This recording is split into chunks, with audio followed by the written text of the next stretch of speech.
नमस्कार। मैं हूं रिपु मिश्रा और आप देख रहे हैं चंपारण न्यूज़। बिहार में चुनावी मौसम है। लगभग 6 महीने बाद बिहार में विधानसभा चुनाव है और सभी राजनीतिक दलों की तैयारियां अब शुरू हो गई हैं।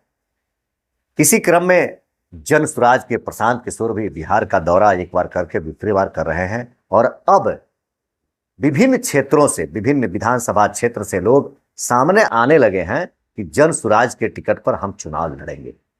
आज हमारे साथ हैं धीरज तिवारी, जो जन सुराज के सक्रिय सदस्य हैं, कार्यकर्ता हैं, बड़े नेता हैं और इन्होंने भी बिहार विधानसभा चुनाव लड़ने की तैयारी शुरू कर दी है। माना यह जा रहा है कि बेतिया विधानसभा से धीरज तिवारी जन सुराज के टिकट पर चुनाव लड़ेंगे।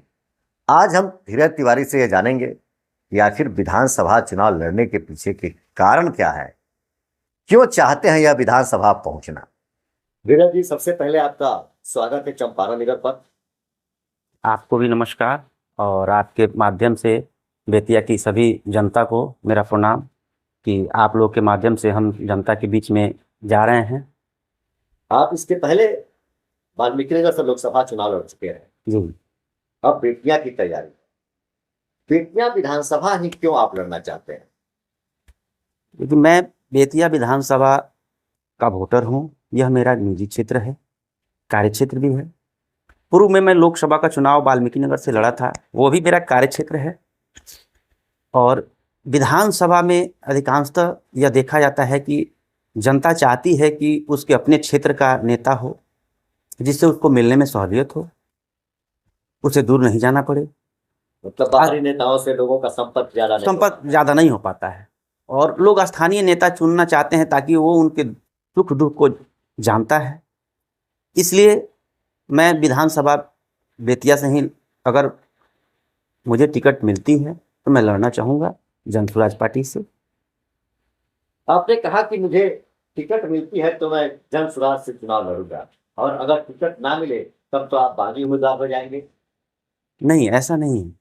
हम लोग जन सुराज के जो प्रणेता हमारे आदरणीय प्रशांत किशोर जी जो मुहिम लेके चले हैं, उनकी सारी बातें सुनने के बाद अंदर आत्मा से ऐसा लगा कि प्रशांत किशोर जी सिर्फ पॉलिटिक्स करने के लिए बिहार में नहीं आए, वो सही मायने से इस बिहार को बदलना चाहते हैं।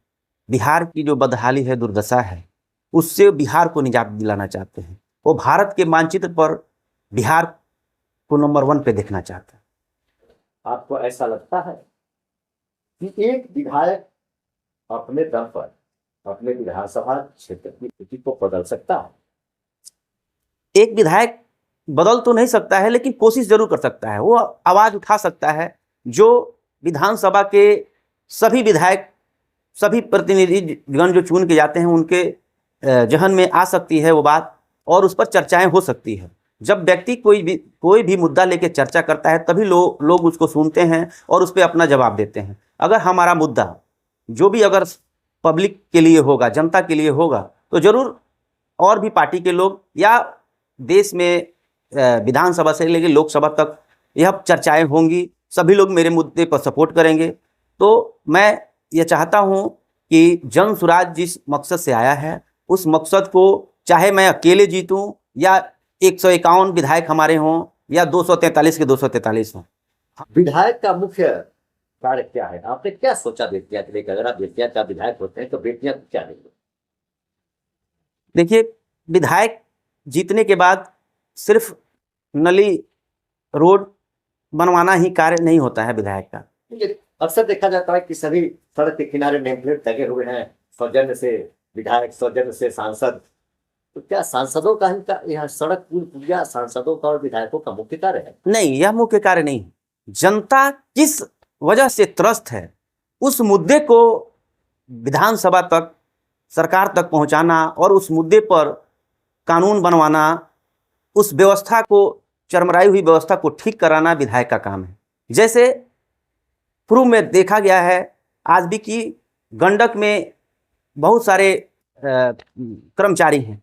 आज गंडक में अगर उन लोगों का काम नहीं है तो उनको पदमुक्त किया जाए, और नहीं तो गंडक का उन लोगों से काम करवाया जाए। जिससे कि किसानों को फायदा हो सके।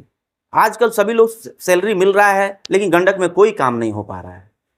इसके अलावा भी आप देखे होंगे कुमारबाग में स्टील प्लांट आज से 20 साल पहले खुली थी, और आज तक वह स्टील प्लांट अपने उसमें कोई भी कार्य नहीं होता है। सिर्फ वहाँ पे जो भी इंजीनियर हैं या जो भी स्टाफ हैं, उनको सिर्फ सैलरी ही मिलती है, और एक भी हमारे यहाँ से कोई भी व्यक्ति लाभान्वित नहीं है।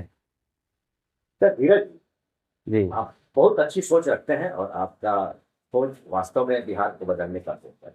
लेकिन अभी आपसे एक सवाल रहेगा, जितने भी सरकारी कर्मचारी हैं या जो भी सरकारी विभाग के लोग, वह कर्तव्य विमुख हो चुके हैं। किसी भी आप कार्यालय में जाइए तो बिना रिश्वत का कार्य नहीं होता है। आप चले जाइए अंचल में, जमीन का दाखिल खारिज कराने के लिए सीओ कहता है कि यह तो हो ही नहीं सकता है, मैं नहीं कर पाऊंगा। लेकिन वही व्यक्ति जब जाता है डीसीएलआर के यहाँ, उनके यहाँ से उसी दाखिल खारिज को स्वीकृति दी जाती है और तब वही सीओ इसका दाखिल खारिज कर देता है। तो क्या सीओ को अपने कर्तव्य की जानकारी नहीं है या किसी विशेष कारण से वह इस कार्य को इनकार कर जाता है? देखिए, मेरा मानना है कि इसमें जितने भी पदाधिकारी हैं, ये सभी आपस में मिले हुए एक दूसरे से। अगर वही सीओ जिसको खारिज कर देते हैं और डीसीएलआर साहब के यहाँ जाने के बाद अगर वो उसको सही साबित करके कर दिया जाता है, तो पब्लिक से यह पता चलता है कि वहाँ 10-15 हज़ार रुपया लेने के बाद उसको सही कर दिया जाता है। इसका मतलब है कि जो पदाधिकारी सीओ यहाँ से उसको नहीं किए, खारिज कर दिए, तो उनसे लिखित लेना चाहिए कि आप किस कारण से इसको खारिज कर रहे हैं। अगर आपने कहा लिखित लेना चाहिए जी, बड़ी सुंदर बात आपने कही। क्या इस तरह की व्यवस्था होनी चाहिए कि अगर कोई कर्मचारी, कोई अधिकारी किसी कार्य को नहीं करता है या विलंब करता है तो उससे स्पष्टीकरण दिया जाए? बिल्कुल। अगर हमारी सरकार बनती है तो हम सरकार में यह कानून लाएंगे, सरकार से यह मांग करेंगे कि कोई भी पदाधिकारी जो काम नहीं कर पा रहे हैं, उनके लिए एक समय सीमा रहेगी। उस समय सीमा के अंदर वो पब्लिक का काम करें। अगर नहीं करते हैं तो क्यों नहीं किए, इसका जवाब वो अपने ऊपरी अधिकारी को दें, ताकि पता चले कि किस कारण से यह नहीं हुआ है। और उनका एक समय सीमा होना चाहिए। उस समय सीमा के अंतर्गत उनको हर हाल में करना और नहीं करना दोनों जवाब देना होगा। धीरज जी, चलते चलते आपसे फिर एक बार सवाल रहेगा, अगर पार्टी ने आपको टिकट नहीं दिया, वैसी परिस्थिति में क्या आप पार्टी के साथ जुड़े रहेंगे या पार्टी का साथ छोड़कर किसी अन्य पार्टी से टिकट लेने की कोशिश करेंगे, बगावत करेंगे या पार्टी का समर्थन जारी रखेंगे? देखिए, अगर जो बात आप कह रहे हैं, मैं जन सुराज के नियमों से संतुष्ट हूं और उनका जो मैनिफेस्टो है, अगर हम उसको मानते हैं तभी हम एक सच्चा सिपाही हैं, वरना हम भी अपनी राजनीति जमाने के लिए साबित हो जाएंगे। जरूरी नहीं है कि हमको ही टिकट मिले। इस विधानसभा से जन सुराज जिसको भी टिकट देगी, हम उसको तन मन धन से सपोर्ट करेंगे ताकि वह जीत के जाए और हमारी जनता का मदद करे।